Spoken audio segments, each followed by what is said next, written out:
102.7 मेगाहर्ट्झवर आकाशवाणीचं हे यवतमाळ केंद्र आहे.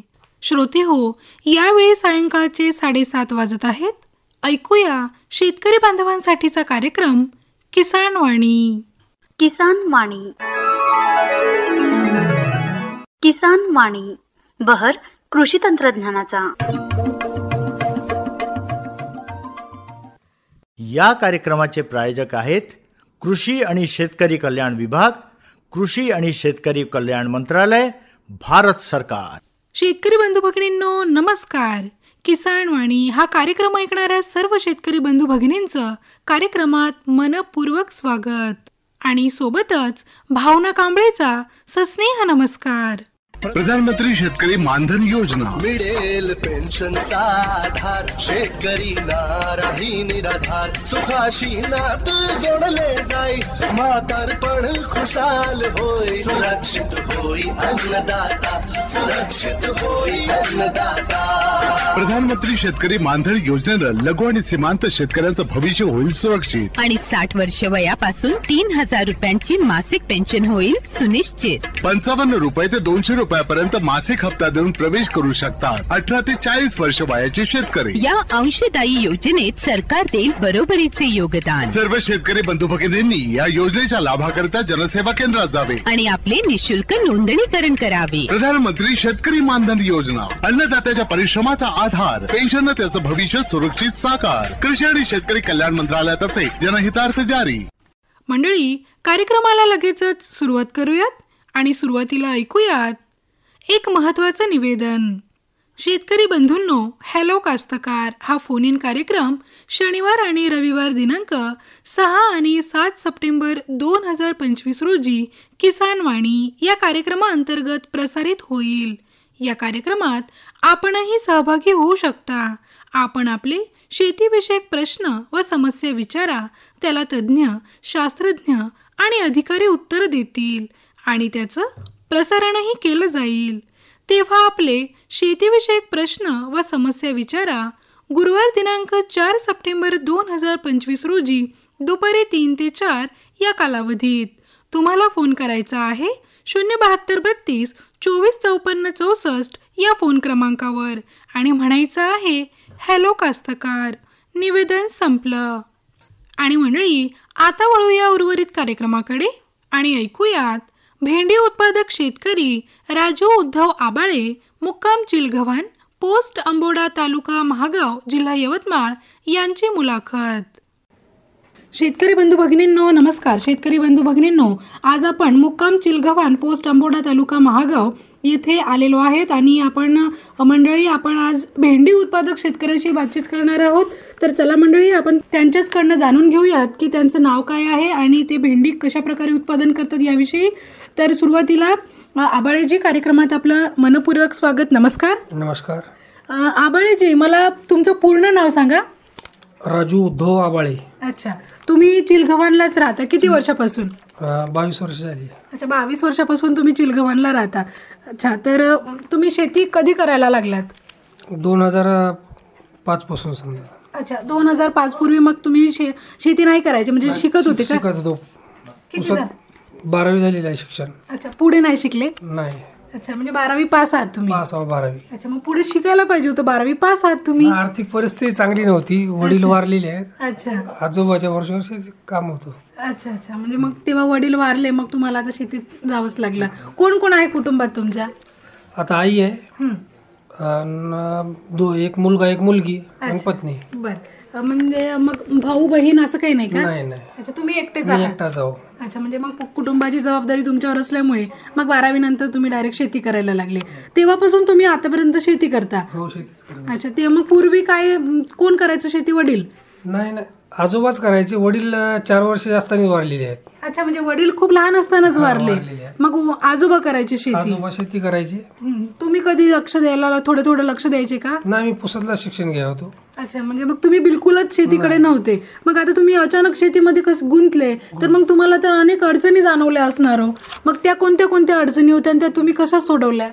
अडचणी तर खूप होत्या. आता आऊत जमायचं नाही, काही रोग समजायचे नाही. आता शिकत या गोष्टी तर शिकणं चालू आहे समजा. अच्छा, मग मला वाटतं की नुकसानही खूप झालं असणार कधी कधी, मग तेव्हा काय केलं तुम्ही? नाही तसे आजोबा मागं पुढे होते ना सांगायला. अच्छा, म्हणजे आता आहेत का की गेले? नाही, आता वारलेले आहेत, मागच्या वर्षीच वारलेले आहेत. अच्छा, तुमचा आधार होता ते की तुम्हाला सांगायचे की असं करायचं तसं करायचं, म्हणजे तेच मार्गदर्शक होते म्हणायचे तुम्ही.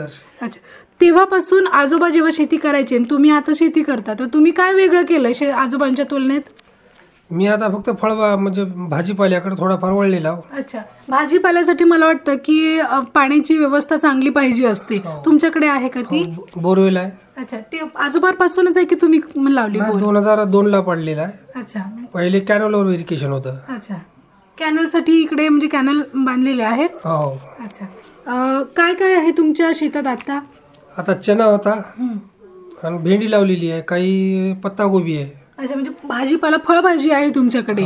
बरं, ही फळभाजी लावावी हे कसं काय बरं सुचलं तुम्हाला? नाही, नगदी काहीतरी चलन हातात लागते ना, कारण की हे लहरी पिकं थोडीफार होईनच आता. बरोबर बरोबर.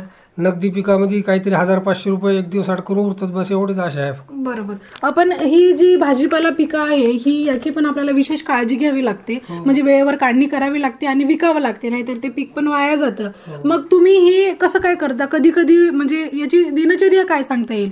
दिनचर्या म्हणजे आम्ही मोजकच घेतो समजा, अर्ध्या एकरामध्ये समजा दोघायला होईल एवढंच समजा.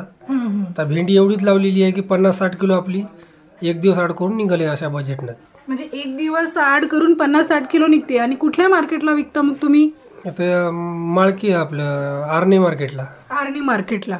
तुम्ही आता जेवढी त्या भेंडीसाठी मेहनत करत आहात किंवा जी पत्ताकोबी तुम्ही घेतली, जेवढी मेहनत त्यासाठी करत आहात तेवढं उत्पन्न निघतंय असं वाटतंय का तुम्हाला? निघते किंवा लॉस जाते. अच्छा, आज पत्तागोबीला कोणीच विचाराय ना, आज अक्षरशः ढोराला टाकायचं काम आहे. अच्छा अच्छा, मग तुम्ही पत्तागोबी व्यतिरिक्त दुसरं काही लावायला पाहिजे होतं, मग तो प्रयोग नाही केला? प्रयोग केलेले आहेत, मग आता यंदा घेतली समजा थोडीफार. अच्छा अच्छा. अर्धा एकर ती लावून पाहिजे, अर्धा एकर भेंडी आहे. अच्छा, कोणती जात आहे भेंडीची आणि पत्ताकोबीची? भेंडीची आहे राधिका. अच्छा, आणि पत्ताकोबीची आहे NS म्हणून आहे. अच्छा, ह्याच जाती का बरं निवडल्या? कोणी सांगितलं का की चांगल्या आहेत म्हणून?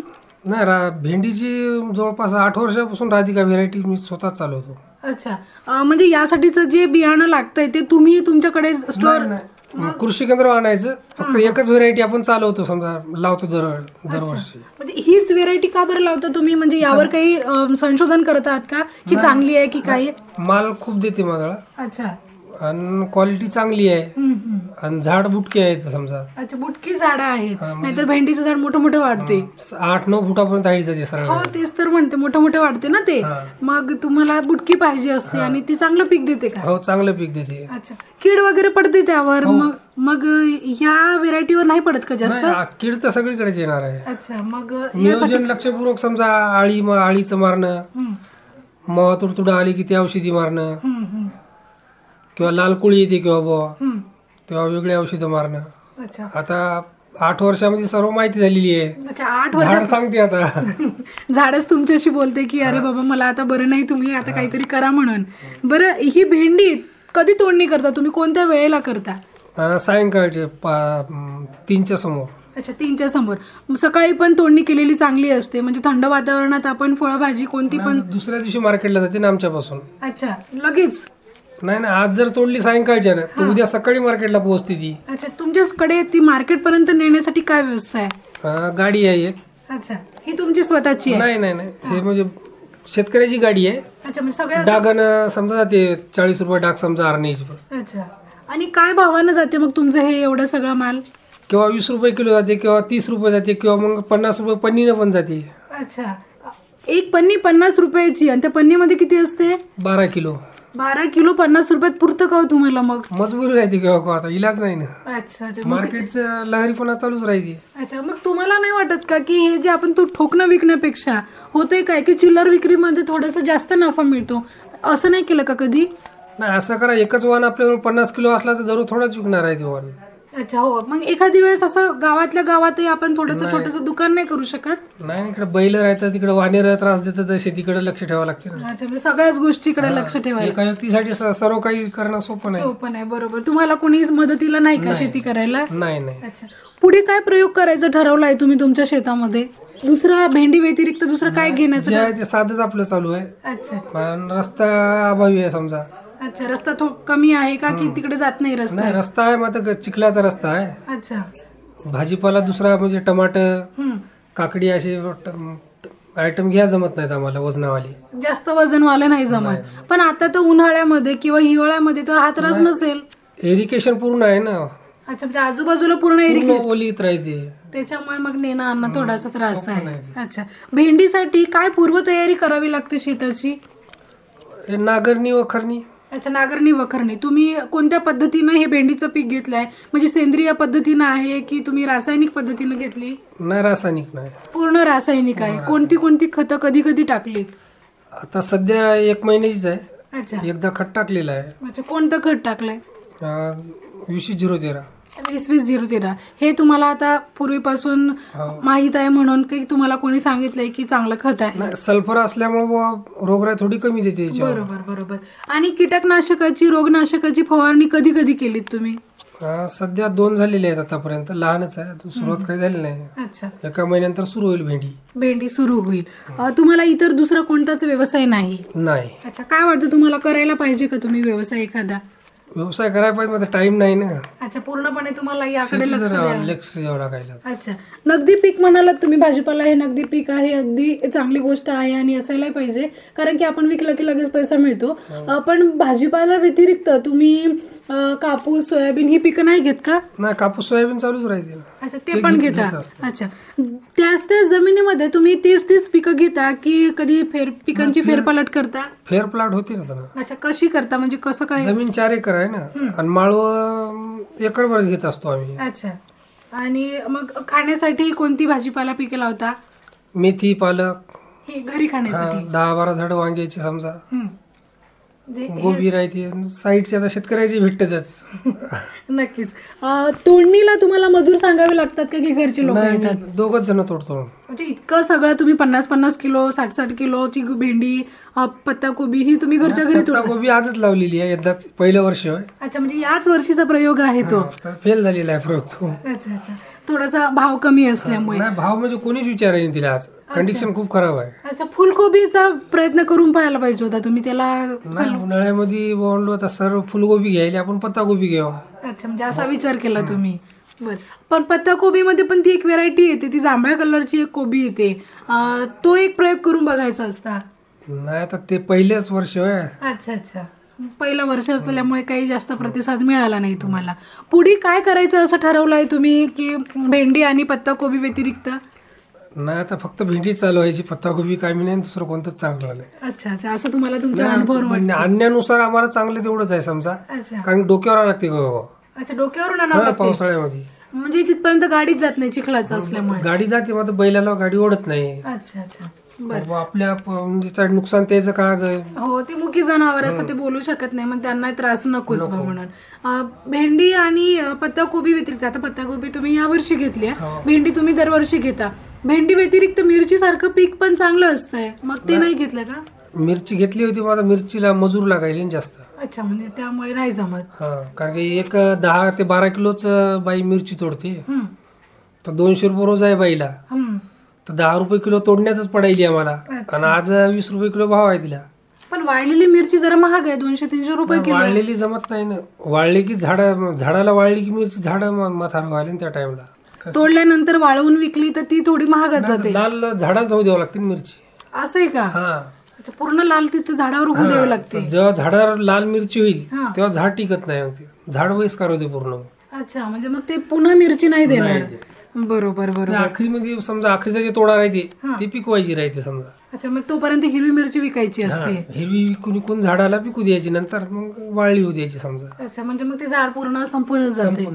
बर, या सगळ्या पिकांसाठी तुम्हाला जमीन चांगली लागली असणार. तुमच्याकडे कोणत्या प्रकारची जमीन आहे? काळीची जमीन आहे, पूर्ण काळीची जमीन आहे, आणि बोर पण आहे. बर, तर म्हणजे या जमिनीचं आणखी कस चांगला राहण्यासाठी तुम्ही काय करता? किंवा आता शेणखत राहते चालू. अच्छा, हे तुम्ही तुमच्याकडे जनावर आहेत हो, त्याचं शेणखत बनवलं आहे? शेणखत बनवून टाकायचं दरवर्षी. समजा दरवर्षी. आता मागील वर्षी तुम्ही किती टाकलं म्हणायचं शेणखत? 1.5 एकरला समजा 3 ट्रॉल्या खत, 3-4 ट्रॉल्या खत होतं, तेवढं टाकलं 3 एकरला. हे तुमच्याच कडलं टाकलं? हो. त्यासाठी गाई म्हशी पण आहे का? नाही, मसड आहे, 1 आणि 2 बैल आहेत. अच्छा, म्हणजे ती म्हस आहे ती तुमच्याकडे दूध विकायची आहे की घरच्या? खाण्यापुरतीच आहे. अच्छा, थोडंफार कमी दूध देते. अच्छा, म्हणजे फक्त घरच्या पुरती आहे ते. तर ठीक आहे आबाळेजी, तुम्ही या ठिकाणी आलात आणि अगदी मनमोकळेपणे आमच्याशी बातचीत केली त्याबद्दल मी आकाशवाणीच्या वतीने आणि ऐकणाऱ्या सर्व शेतकरी बांधवांच्या वतीने आपले आभार मानते आणि आपला निरोप घेते. धन्यवाद, नमस्कार. धन्यवाद. शेतकरी बंधू भगिनींनो, आत्ताच आपण भेंडी उत्पादक शेतकरी राजू उद्धव आबाळे, मुक्काम चिलगव्हाण, पोस्ट आंबोडा, तालुका महागाव, जिल्हा यवतमाळ यांची भावना कांबळे यांनी घेतलेली मुलाखत ऐकलीत. हर जोखिम से निकल कर फसल आए, सुरक्षित हो जाए, फसल बीमा से हर किसान अब आत्मनिर्भर हो जाए। संकट के समय प्रधानमंत्री फसल बीमा योजना किसानों के लिए वरदान है। अब सूखा पड़े या बाढ़ आ जाए कोई डर नहीं, अब ओले पड़े या कीट पतंगे फसल खा जाए कोई फिक्र नहीं, क्योंकि हमने लिया है प्रधानमंत्री फसल बीमा। बुआई से फसल कटाई तक हर जोखिम का दावा, न्यूनतम प्रीमियम पर अधिकतम भुगतान का वादा। योजना से हर साल जुड़ रहे हैं 5 करोड़ से ज्यादा किसान। अब आपकी है बारी। नजदीकी कृषि कार्यालय, सहकारी समिति, बैंक शाखा, अधिकृत बीमा कंपनी या जन सेवा केंद्र में स्वेच्छा से करा सकते हैं पंजीकरण। फसल बीमा पोर्टल या फसल बीमा ऐप द्वारा भी कराया जा सकता है पंजीकरण। प्रधानमंत्री फसल बीमा योजना, आपकी फसलों का संपूर्ण सुरक्षा कवच। कृषि एवं किसान कल्याण मंत्रालय, भारत सरकार। मंडळी, कार्यक्रमात यानंतर ऐकूयात सेंद्रिय शेती याविषयी भीमराव गुलाब कुळसंगे, मुक्काम वासरी, पोस्ट राजुरवाडी, तालुका घाटंजी, जिल्हा यवतमाळ यांची मुलाखत. शेतकरी बंधू भगिनींनो नमस्कार. शेतकरी बंधू भगिनींनो, आज आपण मुक्काम वासरी, पोस्ट राजुरवाडी, तालुका घाटंजी, जिल्हा यवतमाळ येथील शेतकरी भीमराव गुलाब कुळसंगे, जे बिरसा मुंडा सेंद्रिय उत्पादक गट वासरी येथील सचिव आहेत, त्यांच्याशी बातचीत करणार आहोत आणि मंडळी त्यांच्याचकडनं जाणून घेऊयात की ते या उत्पादक गटामध्ये काय करतात. तर भीमरावजी, कार्यक्रमात आपलं मनपूर्वक स्वागत. नमस्कार. नमस्कार. मला सांगा भीमरावजी की बिरसा मुंडा सेंद्रिय उत्पादक गट हा कधी स्थापन केला तुम्ही? जवळपास 4 वर्ष झालेत आहे. 4 वर्ष झाले. अच्छा, कोण कोण आहेत यामध्ये? यामध्ये वासरी आणि मांडवा या 2 गावाचा समावेश आहे. यामध्ये 21 लाभार्थ्यांचा गट आहे. म्हणजे लाभार्थ्यांचा गट म्हणजे काय? उत्पादक शेतकऱ्यांचा. काय करता तुम्ही या गटामार्फत? या गटामार्फत आम्ही पूर्णपणे सेंद्रिय शेती करत आहोत. त्याच्यात कापूस लागवड, सोयाबीन लागवड आणि चणा, तूर या पद्धतीचं उत्पादन घेत आहोत. म्हणजे सेंद्रिय पद्धतीने. सेंद्रिय पद्धतीने. आणि कापूस विक्री करताना इंडोकॉन कंपनीला आम्ही कापूस विक्री करतो आणि तूर, चणा हा वाघाडी प्रोड्युसर कंपनी आहे त्यांना विक्री करतो. बरं, त्यांनाच का विक्री करता? कारण त्या गटाचे, त्या कंपनीचे आम्ही सभासद सुद्धा आहोत. अच्छा, त्या कंपनीचे ज्यांना तुम्ही विक्री करता. अच्छा, बरं, हा गट स्थापन करावा असं कसं काय वाटलं तुम्हाला? आत्माचे भावस्कर साहेब येत होते आणि सुधीर देवडे इंडोकॉन कंपनीचे, म्हणजे आदिवासी प्रोड्युसर कंपनी त्यांना जोडून आहे, ते पण येत होते आणि आम्हाला वारंवार मार्गदर्शन करत होते. त्यानुसार आम्ही ते आमच्या डोक्यात बसलं, तेव्हापासून आम्ही सेंद्रिय शेती करणं चालू केलं. अच्छा, सेंद्रिय शेती. मग तुम्ही आता सेंद्रिय शेती करता? बरं, या शेतीचे काही फायदे सांगता येईल का? किती तुम्हाला झाले? सेंद्रिय शेतीचे फायदे एवढंच होऊन राहिलं का आम्हाला विक्री करताना 4 पैसे वाचून आम्हाला म्हणजे बेनिफिट मिळत आहे. आणि माल खरेदी करता वेळेस आम्हाला एका जुटीनं घेत असल्यामुळे कमी रेटमध्ये मिळत आहे. त्यामुळे तो एक फायदा दिसून राहिला. आणि आमची जे जमीन जे आहे ते भुसभुशीत होऊन राहिली आणि दिवसांदिवस उत्पादन त्याचं वाढत आहे. म्हणजे गेल्या 4 वर्षापासून तुम्ही सेंद्रिय शेती करता?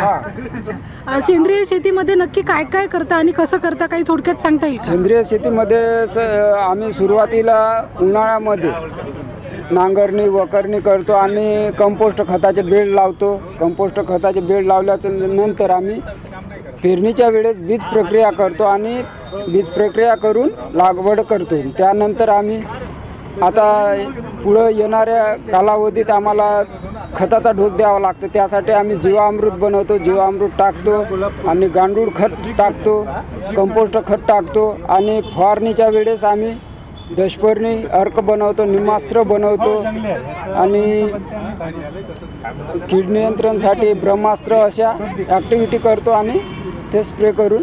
अच्छा, म्हणजे तुम्ही रासायनिक कोणत्याच पद्धतीचा वापर करत नाही? नाही.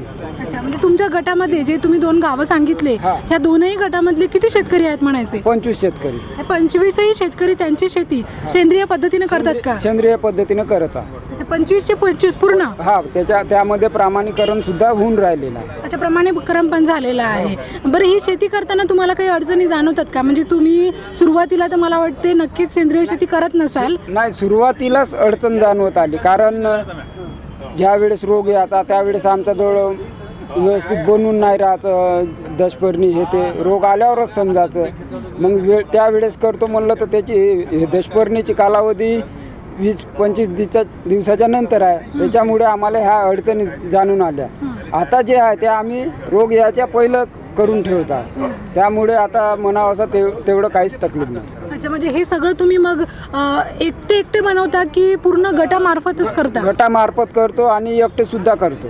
असं तुम्ही सांगितले सुरुवातीला की तुम्ही गटामार्फत जर एखादं उत्पादन घेत असाल तर तुम्हाला व्यवस्थित कमी रेटमध्ये मिळतं, कमी पैशात मिळतं. म्हणजे कोणते सामान घ्यायला गेलं, शेती उपयोगी साहित्य घ्यायला गेलं तर तेही तुम्हाला कमी पैशात मिळतं, कमी रेटमध्ये मिळतं, कारण की तुम्ही ते गटाने घेता म्हणून. अच्छा, या माध्यमातून तुम्हाला शेतकऱ्यांना इतर काय सांगायचं आहे की त्यांनी सेंद्रिय शेतीकडे वळावं का? वळावं, आवश्यक वळावं. ते सेंद्रिय शेती शेतकऱ्याचं असं होऊन राहिलं मॅडम का सुरुवातीला बेनिफिट मिळत नाही, थोडाफार मार बसतो शेतकऱ्याला, तर त्याच्यामुळे काही शेतकरी करायला नाही पाहत. पण वारंवार तिथंच त्याच जाग्यावर जर शेती करत राहिले तर त्याला नक्की पुढे चालून बेनिफिट मिळत आहे. किती वर्षापासून तुम्ही शेती करता? मी जवळपास 9-10 वर्ष झाली शेती करता. गेल्या 9-10 वर्षापासून तुम्ही सेंद्रिय शेती करता की आता गेल्या 4-5 वर्षात तुम्ही जे गट स्थापन केला तेव्हापासून करता? 4-5 वर्षापासून सेंद्रिय शेती करत आहोत. सुरुवातीला आम्ही अर्धा एकर सेंद्रिय शेती केलो, त्याच्यानंतर आम्ही पूर्ण शेत सेंद्रियमध्ये करत आहोत. पूर्वीच्या तुलनेत जेव्हा तुम्ही रासायनिक शेती करायची आणि आता तुम्ही सेंद्रिय शेती करता, आधीच्या तुलनेत आता तुम्हाला काय बदल जाणवतो? त्या तुलनेत ताई सुरुवातीला आम्ही सावकाराकडून बँकेकडून कर्ज काढून शेती करायची. त्यावेळेस आम्हाला फक्त उराचं कर्ज उराचं, बाकी काही उरत नव्हतं. आता जे सेंद्रिय शेती करत आहोत याच्यात पूर्णपणे आमच्या खिशातले पैसे आहे. कमी उत्पादन होते पण ते पूर्ण आमच्या खिशामध्ये राहत आहे. त्याच्यामुळे आम्हाला हा बदल दिसून येत आहे. इतर पिकांच्या तुलनेमध्ये जेव्हा तुम्ही सेंद्रिय शेती आता करत आहात तर तुमच्या उत्पादनाची क्वालिटी किंवा गुणवत्ता काय म्हणते इतर पिकाच्या तुलनेत? इतर पिकाच्या तुलनेत चवीमध्ये बदल पडली आहे. जशी रासायनिकची चव न सेंद्रियची चव वेगवेगळी लागते, तर यामध्ये बदल दिसून येत आहे. मग तुम्ही मार्केटमध्ये नेताना पण संघानेच नेता का, म्हणजे गटामार्फतच नेता? एकाजुटीने. अच्छा, ते कसे काय मॅनेजमेंट करता? नियोजन पहिलं आमची बैठक होते ना, आम्ही कंपनीसोबत कॉन्टॅक्ट करत असतो कापूस खरेदी करायच्या वेळेस. तर कधी करायचं कधी नाही हे पहिलं कंपनीसोबत कॉन्टॅक्ट करतो, नंतर आम्ही त्यानुसार आम्ही पूर्ण गट मिळून एकत्रित येऊन त्याच दिवशी विक्री करत असतो. बरं, तुम्ही या गटाचे सचिव आहात? अच्छा, अध्यक्ष कोण मग? अध्यक्ष श्रीकांत घोडे. अच्छा, तुम्ही सचिव आहात. सचिवाला अनेक कामं असतात, ती कोणकोणती कामं तुम्ही पार पाडता? आम्ही पूर्णपणे मेन डायरी आहे. डायरी आहे ना, तपासणी अहवाल फॉर्म आहे ते आणि मीटिंग रेकॉर्ड हे पूर्णपणे व्यवस्थित ठेवत असतो. आणि माल खरेदी करताना कोणता माल खरेदी करायचा आहे पूर्ण गटाच्या माध्यमातून आम्ही नियोजन आखून घेतो आणि त्यानुसार आम्ही माल बोलवत असतो. मग हे या मालाची साठवणूक तुम्हाला करावी लागत असणार, कारण की तुम्ही गटामार्फत इतकं जास्त प्रमाणात घेत असणार, तर मग याची साठवणूक कशी करता आणि कुठे करता? साठवणूक आम्ही आमच्याच घरोघरीच राहते, पण ज्या वेळेस माल विक्री करतो त्यावेळेस एका जुटीनं आणतो, एकाच ठिकाणी आम्ही तिथंच काट्यावर मोजतो आणि तिथूनच माल सेल करतो. सेल पण करता तुम्ही? हा, म्हणजे कंपनी घेत आहे आमच्यापासून, आम्ही कंपनी एका जागेवर जमा करत असतो, त्याच वेळेस तवाच ते गाडीमध्ये भरून नेतात. भीमरावजी, तुमचं शिक्षण किती झालंय? माझं शिक्षण 10वा वर्ग आहे. अच्छा, 10वीपर्यंत शिकले तुम्ही, पुढे नाही शिकलात? नाही. मग या शिक्षणाचा तुम्ही आता सचिव आहात, सचिव म्हणून तुम्हाला उपयोग पडतोय का? हो हो. अच्छा, बरं, यामध्येच आणखी सेंद्रिय शेतीमध्ये तुम्हाला पुढे काय करायचं आहे? पुढे ताई आता असं आखून आहे का, आता समज आंबाडी,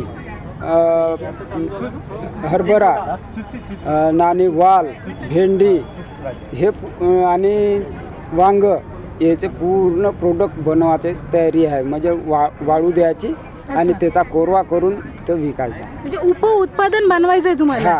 नक्कीच नक्कीच, ही जी तुमची काही इच्छा आहे ती पूर्ण होणार. बरं, मला सांगा, तुमच्या शेतात काय काय आहे आणखी सेंद्रिय शेतीमध्ये? सेंद्रिय शेतीमध्ये आत्ताच्या याला बरबटी आहे लावून, आणि तूर, कापूस. अच्छा, हे 3 पिकं आहेत म्हणायची. हे पूर्ण तुम्ही सेंद्रिय पद्धतीनेच घेतले? सेंद्रिय पद्धतीने. अच्छा, सेंद्रिय पद्धतीमुळे जमिनीचा कस काय म्हणतो? जमीन मॅडम जर शेतात आल्याबरोबर समजायला आहे. हा, शेतात असा पाय टाकला तर मुलायम लागते आपल्या पायाला, त्याच वेळेस समजायला येतं का खरोखर आहे की नाही. आणि थोडाफार आम्हाला याचा त्रास आहे डुकराचा, कारण गांडुळाची संख्या जास्त झाली, त्याच्याने डुकरा जास्त जोर काढत. अच्छा, म्हणजे सेंद्रिय शेती तुम्ही सतत करत असल्यामुळे गांडुळांची संख्या जास्त झाली, जमीन भुसभुशीत झाली म्हणायची. बरं, इतर शेतकऱ्यांना भीमरावजी तुम्हाला काय सांगायचं आहे? आम्हाला इतर शेतकऱ्यांना रासायनिक सोडून सेंद्रिय करणं योग्य राहील, कारण त्याच्यातच बेनिफिट आहे. पण कसं आहे, एका दमानं सेंद्रिय शेती केलं थोडं लॉसमध्ये जाते. पण थोडा अर्ध्या एकरापासून तरी किमान सुरुवात करावी, त्याला बेनिफिट नक्की पुढे मिळू शकतो. नक्कीच भीमरावजी, तुम्ही जी काही माहिती सांगितली ती इतर शेतकरी ऐकतील, इतर श्रोतावर्ग ऐकतील आणि ते त्याप्रमाणे सेंद्रिय शेतीकडे नक्कीच वळतील. तर भीमरावजी, आज आपण इथे आलात आणि आमच्याशी मनमोकळेपणे बातचीत केली, त्याबद्दल मी आकाशवाणीच्या वतीने आणि ऐकणाऱ्या सर्व शेतकरी बांधवांच्या वतीने आपले आभार मानते आणि आपला निरोप घेते. धन्यवाद. नमस्कार. धन्यवाद. शेतकरी बंधू भगिनींनो, आताच आपण सेंद्रिय शेती याविषयी भीमराव गुलाब कोळसंगे, मुक्काम वासरीत, पोस्ट राजुरवाडी, तालुका घाटंजी, जिल्हा यवतमाळ यांची भावना कांबळे यांनी घेतलेली मुलाखत ऐकलीत. आणि मंडळी, आता वेळ झाली आहे कार्यक्रमाची सांगता करण्याची. भेट तर आहेच पुढील कार्यक्रमात. तोपर्यंत भावना कांबळेला अनुमती द्या. नमस्कार. या कार्यक्रमाचे प्रायोजक होते कृषी आणि शेतकरी कल्याण विभाग, कृषी आणि शेतकरी कल्याण मंत्रालय, भारत सरकार. माहितीचा वावर किसान वाणी.